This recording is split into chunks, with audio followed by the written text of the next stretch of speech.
What's up, guys? This is Ian here, bringing you guys another episode of Google Sheets for Beginners. This will be the third and final episode of my Google Sheets for Draft League section of the series. Today I'm going to be talking about document editing for Draft League. The last two episodes we talked about document creation for Draft League, and I went through and we built a small skeleton for you to start off with, and we also went through and showed some really advanced document things that even I haven't covered yet. I just kind of wanted to show them off in case people were curious about fiddling with it themselves. I've gone ahead here and made a copy of my NCL Season 1 document, and I've cleared off all of the necessary data that we will be working with today. And I'm just going to take you through a replay and show you how I edit the document to show the replay and the statistics and stuff like that.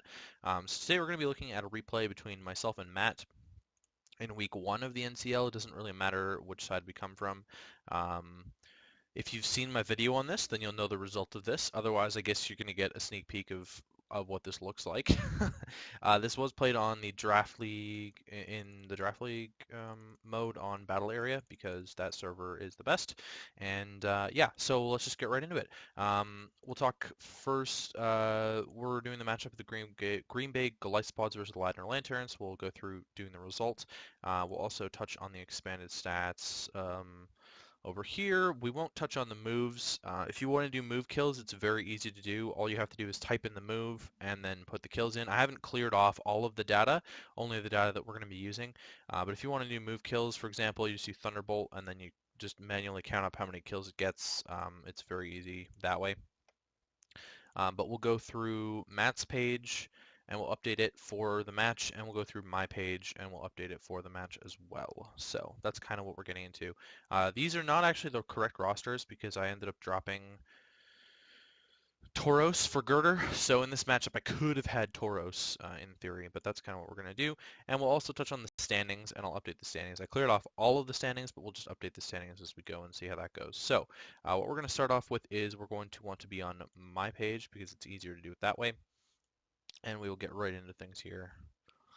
Rotom, Uxie, we'll just skip until we get a kill. That's kind of how I like to do it here. Nice and laggy. Chrome making everything nice and laggy. Oh, now we're back to not laggy. Whoops. Last turn. Looks like Celesteela died. Yep. So, Celesteela dies to Volcarona, so we'll do, that's direct death because it died to a Z move from Volcarona. Then we'll go over to Green Bay and we'll give a kill to Volcarona, direct kill. And then we'll go over to the leaders and Volcarona gets a direct kill. And then we'll search up Celesteela and give it a direct death. Okay, then we look for the next kill. Hydreigon kind of revenge kills this. Hitmontop comes out. Drop a Draco. Its AV is all hell. Volcarona comes back out. Does not claim a kill yet. Nice and bulky Uxie. Good play on my part, U-turning there, actually. It was a good prediction. Hydreigon threatens a lot of his team. And Hydreigon picks up a kill on the Rotom Wash. So now we do Hydreigon gets a direct kill. And we'll just type in Wash to find Rotom Wash, direct death. And then we'll go over to Matt's page. Give Rotom Wash a direct death. Don't worry, we're not going to do an Hydreigon direct kill.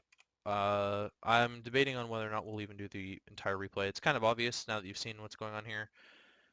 Sack off Uxie to the Bug Buzz. Same thing. Now Uxie dies to Volcarona. It's kind of just a repeat process. If you've automated this, like we talked about before, then it might be a little bit different.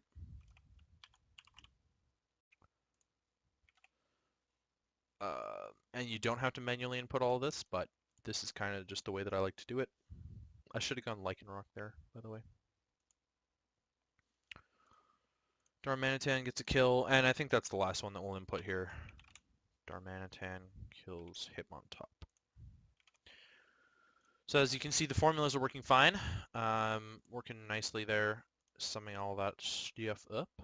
Green Bay Glycopods, we will give Hitmontop a death, and myself a kill with Darmanitan. Now, I know that I lost this game 3-0, so what I'm going to do here is go down to the schedule and results view, and I've formatted my document in a way where the wins will count up here if I have a W in here, and the losses will count if I have an L, and the differential will just sum it all up. So we know that we lost, and we know we lost -3, and I like to just highlight this in red, and then we'll go up here and we see that we were now 0-1 -3. We'll go to Matt, and we know that he won 3-0. The first one, you have to, it'll just assume you're going with the second one, so we'll make it nice and green because he won, and now he's 1-0 +3. So let's update the schedule here. He's the first team, so we'll do 3 first dash 0 shows up as the result there. And then in the standings, we'll just show myself. I went 0-1 -3, and we're on a lose 1 streak in some red 0-1 -3 with no conference wins. Matt is 1-0-3 with 1 conference win, win 1, and 1-0-3, 1. So that's kind of just what I wanted to talk about a little bit. I know I do a lot of manual entry in my own docs. I'm trying to automate them a lot. But what I wanted to show off is mostly for editing purposes. When you're using kill leaders and you have formulas there, you don't need to update all of the cells. As you can see, this one's a sum cell, this one's a formula cell as well. So all you have to do is make sure that you're inputting in the direct and passive, and then it'll sum it all up for you. Same thing with the team sheets. We'll just use Matt's as an example here. Obviously, we just entered into this one cell, and then it totaled here, totaled here, totaled here. We entered into this cell and this cell, and it totaled here, totaled here, totaled here, totaled here, totaled here, totaled here, totaled here. For games played game 1, I normally input that myself, kind of just a habit of my own. Obviously, I only had to change this cell for this update, and I only had to change this cell for this update. So kind of the moral of the story that I wanted to talk about in this episode is that you don't need to change every single cell for things to work properly. You only need to change certain cells for things to for things to show up correctly. Now, so we're done with that. I don't want to go into any more of that, but I did want to show off the D&D Championship document a little bit. I have permission from Dylan to do this. I just wanted to talk about the strengths of Dylan's document that he created, and we'll sort of see that here. So we'll go to week 1 battles, and we'll go to my battle down somewhere here. Here it is. This is my week 1 battle. And you'll notice that it's nice and easy.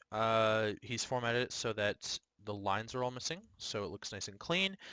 He's formatted it so you can, this is all based on how many total kills you have. It'll automatically update here. It'll automatically update here based on how many total kills you have, I believe. It'll also show up if you lost based on how many deaths you have down here. There's the link to the battle, and you can see it's a hyperlink to the replay. I believe they manually input which Pokemon were brought, and then they manually update the kills and the deaths, and that transfers over here to the kills and deaths page. Based on the Pokemon's name, it will count up how many kills it has. So like, let's say Mega Medicham, you can see it adds up all the weak battles together to give you that number. So it's nice and automated for their kills and deaths. Move kills is a different story. I believe they have to do that manually.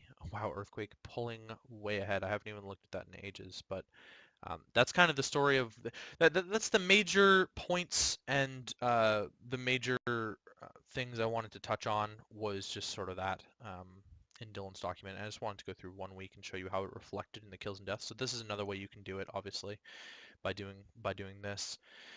Anyways, that's all from me, and that is it for document editing for Draft League and document creation for Draft League, and I will see you guys potentially for advanced formatting and advanced formulas.